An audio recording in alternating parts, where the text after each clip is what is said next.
teacher put on a documentary called Blue Gold World Water Wars. I also want to make it obvious, she didn't tell us we were going to be watching that movie, so I had no time to, escape. I was kind of forced to watch it. Like, the door was locked and everything. So I kind of sat down there. I watched it, and I'm going to be honest with you, it's a very intense and scary documentary. There's a couple kids crying in the back. I didn't cry. I only cry when I watch Marley and Me. But I was really, really upset. And this movie showed me that this is a problem that I can't ignore. I realized that I couldn't run away from my problems anymore. I realized that we had a water crisis. I learned that we were running out of water. And that wasn't supposed to happen. From the time you were all in grade 3, you have all been taught that there is a water cycle. When it rains, the water soaks into the ground or runs off into rivers, lakes, and oceans. It then evaporates, rising to form clouds, and then it rains again. This happens again and again, forever and ever. So, it's impossible to run out of water, right? Wrong. There is a cycle, but there is only a certain amount of water in this cycle. The problem is that we are pumping and polluting the small, finite amount of water that we have. And slowly but surely, we are taking away more and more water that we can use. Our Earth is called the blue planet. When you see it from space, you see water. The thing is, though, 97% of that water is salt water. Only 3% of it is fresh. What's amazing and scary at the same time is that almost all of that water is already polluted, and therefore useless to humans, animals, and to any other living thing.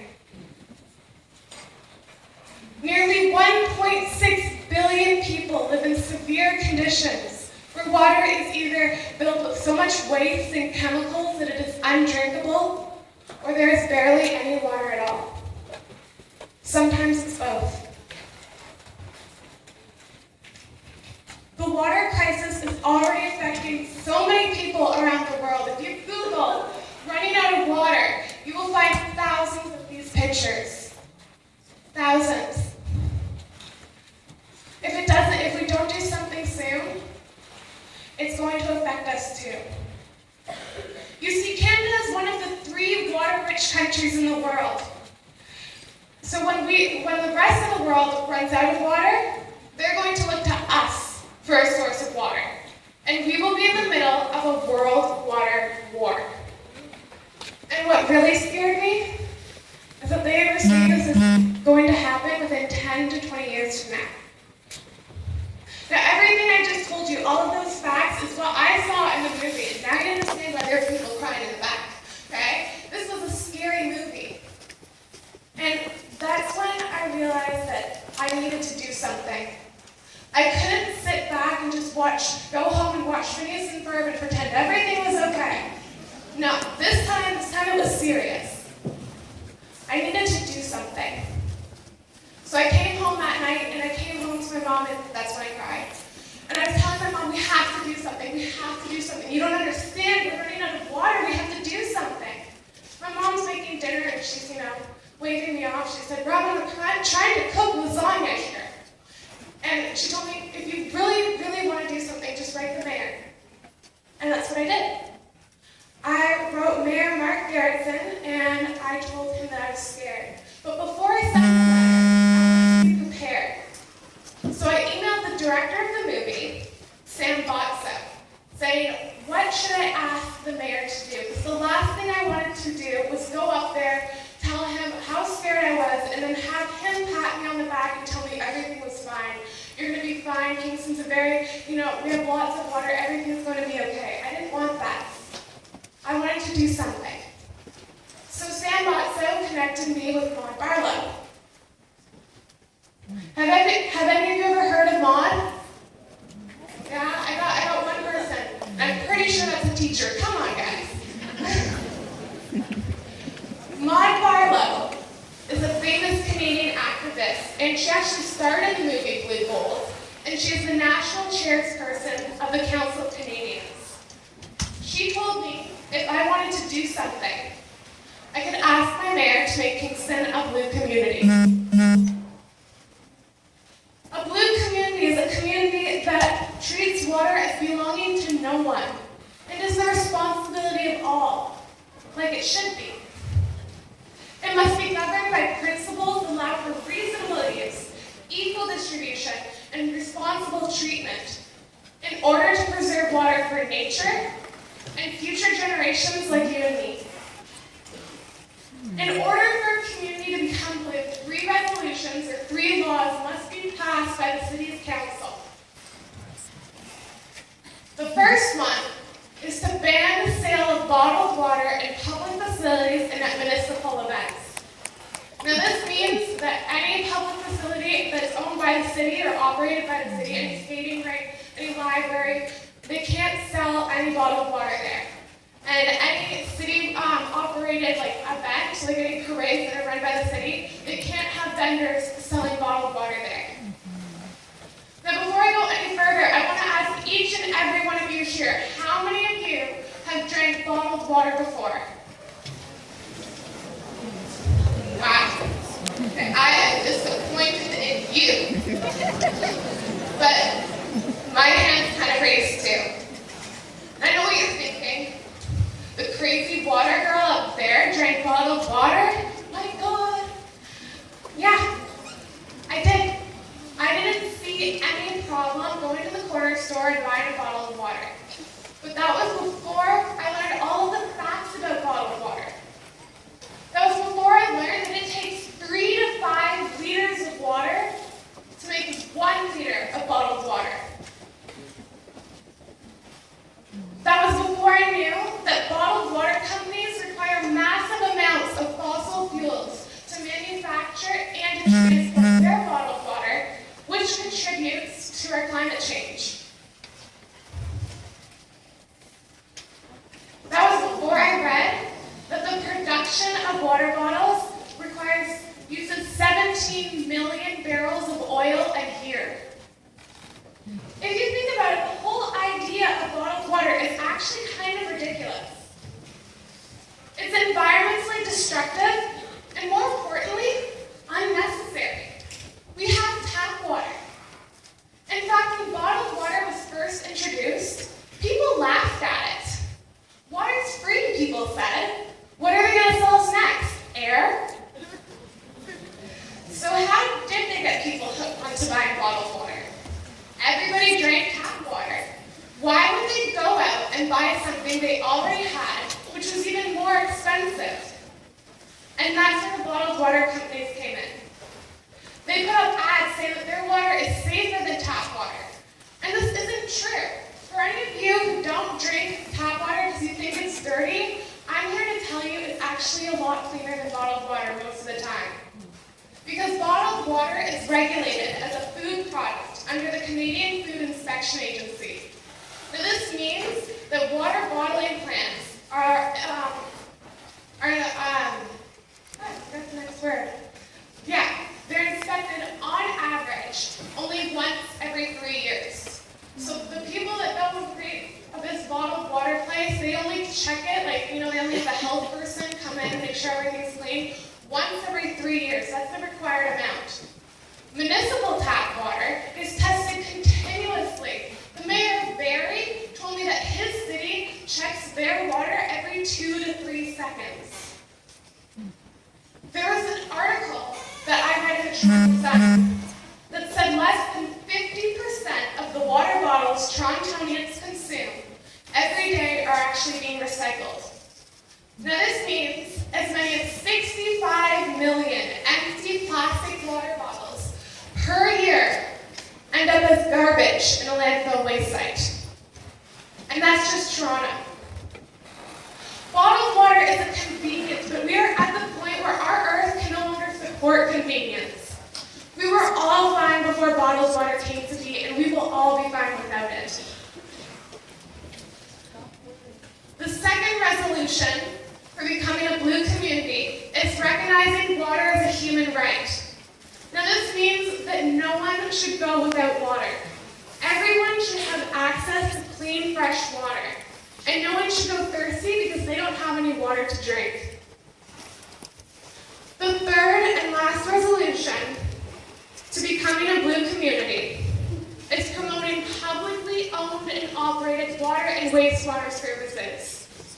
When water and sanitation services are privatized, the workforce usually gets cut, the price to the customer gets increased, and in the end, the environment gets ignored.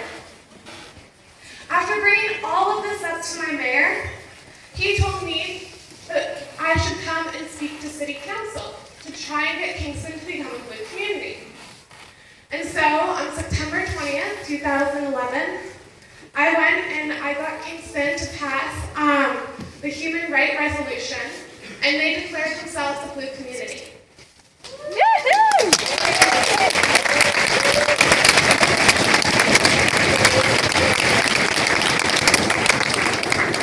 Guys are so nice, thank you. And I didn't stop there. What I had done in one community wasn't going to make the difference that I wanted to make. It wasn't going to change the fact that water, which is life, is being sold for a profit rather than being made available to everyone. It wasn't going to change the fact that eventually, when water is scarce, those who have money will have access to water, but those who don't will be forced to go without. So that's when I decided to take things to the next level.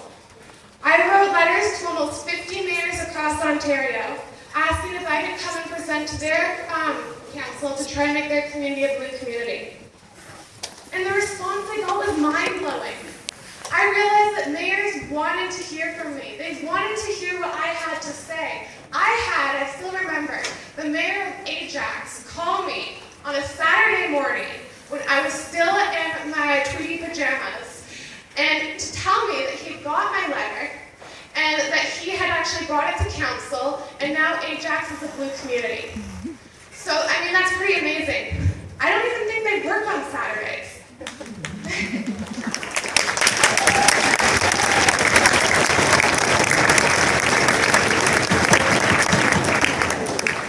I love you guys too. I realize this is a message though that I'm trying to get out to you guys. Our government does want to hear from you. They want to hear what you have to say, but you have to tell them. They're not going to make changes unless they know that their people want change. Now, I'm not saying everybody is going to agree with you. When you go and fight for a cause, there will always be people trying to knock you down. My mom Barlow has a famous quote that I like to use. It says, "Serious people have serious enemies." But what you have to do is you just have to keep pushing. I've met with people that agree and understand with everything I'm saying, and then I've met with people that give me all sorts of excuses why this can't be done or why that can't be done. I've had some communities agree to pass some or all of the resolutions, and I've had some that don't agree and don't pass any. But the thing is, if you don't keep pushing, if you don't realize that whatever you do, no matter if people agree with you or not, you're succeeding, if you don't do that, you will never succeed. So far, I have met with 19 mayors and councillors, presented to 23 different councils, 5 committee meetings, and I've had 16 speaking engagements to help spread the word. This will be my 17th.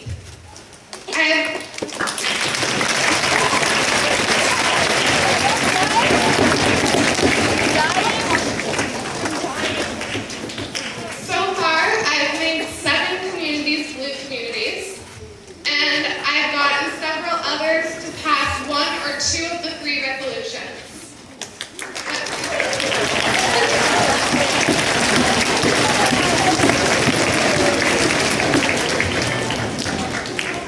They're so energetic, I love it.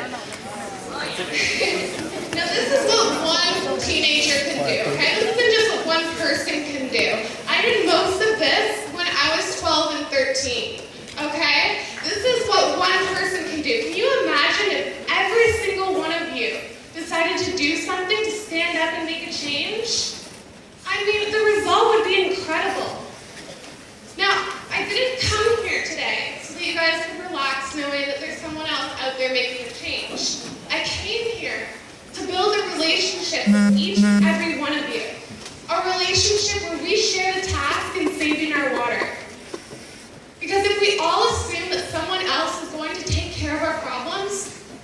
nobody ever will. Now, I'm not asking you guys to travel across the province to try and present to council. No. What I'm asking of you is to look and see that we have a limited amount of time to change our future. You guys are capable of such amazing things. And I think it's time that we all stood up and did something together. You can all make simple changes in your life that will help save our water. You can conserve water by taking shorter showers. If you reduce your shower time to 4 minutes, you save 13,800 liters of water per year. Now, have any of you ever heard of low-flow shower heads and toilets? Wow, disappointed. No, it's okay, you clapped for me like 10 times, we're cool. But, seriously,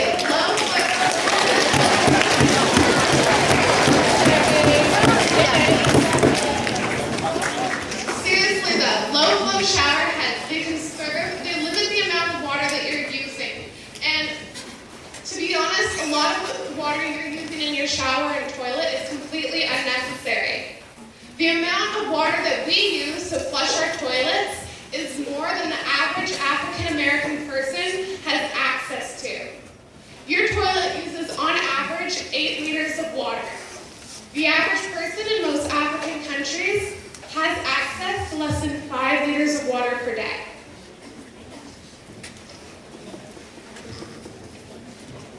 Here's an easy one, turning off the tap when you're brushing your teeth. This saves 1 gallon of water per minute. You can also do the same when you're washing your face or washing your dishes. Now, what about a rain barrel? Have any of you ever heard of that? Yes! Okay. Thank God. We were about to have a problem.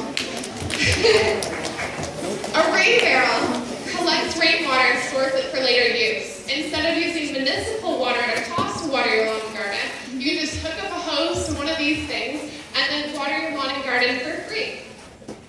Now finally, this is the easiest tip I'm going to give you today. Make a personal commitment to not buy bottled water. Okay, this is the easiest thing. Just think about it. Why would any of you go out and buy something that's 200 to 3,000 times more expensive than tap water? That would be like paying $10,000 for a sandwich. So you guys know it's serious. I got a picture of you. Now, I know this stuff that I'm talking about is a lot of things that people don't think, makes a big difference. It doesn't really matter if they do it or not. But I'm going to tell you it does. Okay? And I'm going to prove it to you. If we have a bucket, and each of you put a drop in a bucket, eventually, the bucket will be overflowing. Now, the other thing I want to try is I want to ask you guys, are you willing to make a change? Yeah. Let's try that again. I heard no. Let's try that again. Are you guys willing to make a change? Good. So I'm guessing that was all of you, right? No. Okay, stop saying no. Where are you? I'm going to pretend that that was all of you, okay? And I'm pretty sure there's about 600 of you here today, I think. Let's hope so. Okay. So 600 of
work together in saving our water.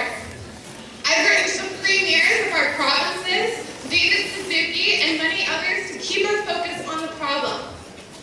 I'm sending out letters to school boards across Canada to tell them about my website so that they can then show it to their students and hopefully inspire other people in other schools. I want to inspire people because I don't just do this thing for Blue communities. I do it for you guys, okay? Because even if you guys all walk away with nothing, and I really like you guys, so please don't do that. But even if you all walked away except for one person, that makes all of that worth it. Because you just saw what one person can do. And if there's another person that can do that decides to make a change, then the effect is going to be amazing. Like, look how much water we can save. Now, I'm going to show you a couple kids, because if you don't think one person can do a lot, I'm going to show you some kids who believe that they could do something. This is Abby Goldberg. She's 13 years old, and she's fighting to get plastic bags banned. Adelaide Tiffany Swana, at 15 years old, she led the formation of a community group called Friends of Nature, which plants coral reefs, helps with reforestation, cleaning marine debris from beaches, energy development, and sustainability. Daniel Bissonette, I hope that's how you say it, a 9-year-old activist fighting to bring attention to GMO foods.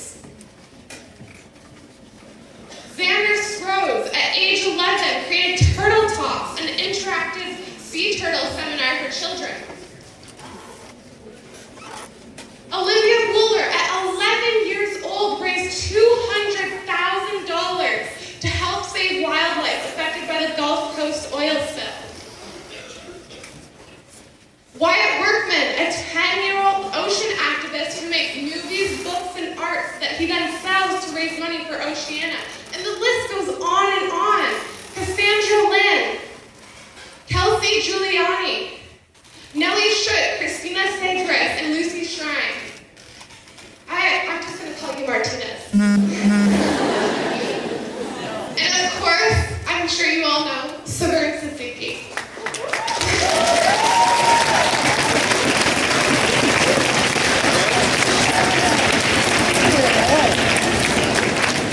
These are all kids that saw a problem and instead of going home upset about it and then forgetting about it 10 minutes later, decided to do something about it. They saw a problem and they fixed it. Okay? And I believe that each one of you can do the same. My question is, can I add you up onto my slides? Okay, you guys really have to just start saying yes all the time. I don't care what my question is. Yes. It's like a lot better.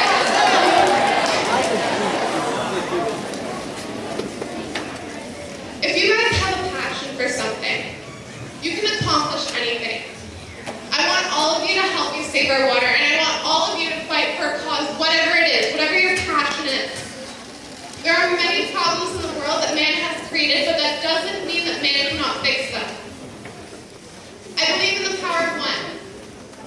I believe that even though our reality looks very bad right now, if we work together, person by person, community by community, we can save our planet's life source.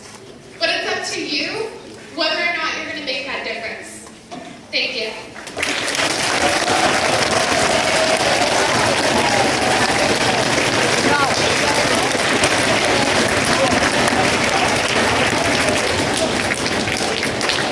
Thank you, Robyn, for sharing your inspiring story and for reminding us that we all have the potential to support change in our communities if we choose to speak up. Please accept this small gift of our appreciation for coming today and sharing your story with us.